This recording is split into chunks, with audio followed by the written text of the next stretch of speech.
राधा स्वामी दोस्तों, आज की हमारी कहानी वह कहानी है जो बड़े महाराज जी परम संत ताराचंद जी ने अपने सत्संग के दौरान एक बार सुनाई थी। यह कहानी इंसान को अपने बुद्धि और विवेक के अनुसार काम करने की सीख देती है। चलिए शुरू करते हैं आज की कहानी। बड़े महाराज जी ने बताया कि एक बार एक राजा का लड़का था। उस राजा के लड़के के गले में बहुत अच्छे अच्छे और बहुत ही कीमती आभूषण थे। राजा के लड़के के उन आभूषणों पर कुछ चोर और ठग लोगों की नजर पड़ गई।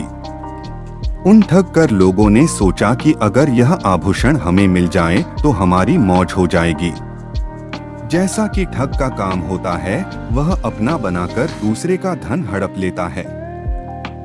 उसी प्रकार से उन ठग लोगों ने उस राजा के लड़के का मित्र बनकर धोखे से उसकी आंखें फोड़ दी और उसके सारे आभूषण छीन लिए। उसके बाद उन्होंने उस लड़के को एक घने जंगल में छोड़ दिया।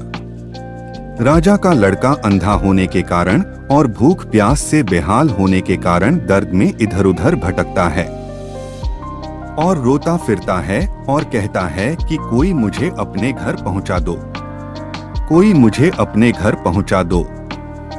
जिस पर उसे रास्ते में दूसरा ठग मिल जाता है जो उसे कहता है कि मैं तुझे घर पहुंचा दूंगा, बस मैं तुम्हें एक चीज पकड़ाऊंगा, तुम उसको पकड़ के रखना।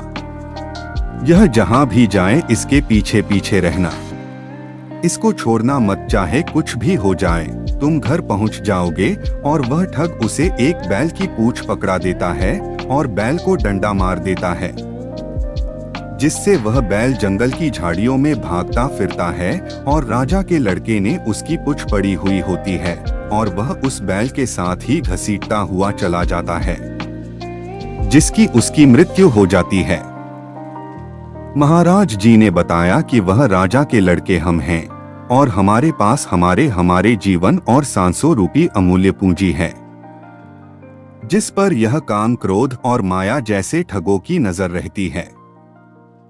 यह हमें माया का लोभ देकर हमें फंसा लेते हैं और हमारे विवेक की आंखें फोड़ देते हैं, जिससे हम अंधे हो जाते हैं और फिर अंत समय में हम भटकते फिरते हैं कि कोई हमें हमारे घर पहुंचा दे, कोई हमें उसे परमात्मा से मिला दे। इसी आस में हम दूसरे ठग यानी कि झूठे साधु या पाखंडों में फंस जाते हैं, जो हमें कहते हैं कि हम यह कर लेंगे, वह कर लेंगे तो हम परमात्मा के घर पहुंच जाएंगे।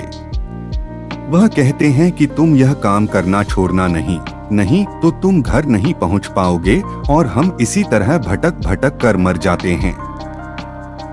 जबकि परमात्मा के घर पहुंचने का, उनसे मिलन का तरीका तो कुछ और ही है, जो संत हमें नाम के बख्शिश करके और उसकी कमाई करके अपने जीवन सफल करने का बताते हैं।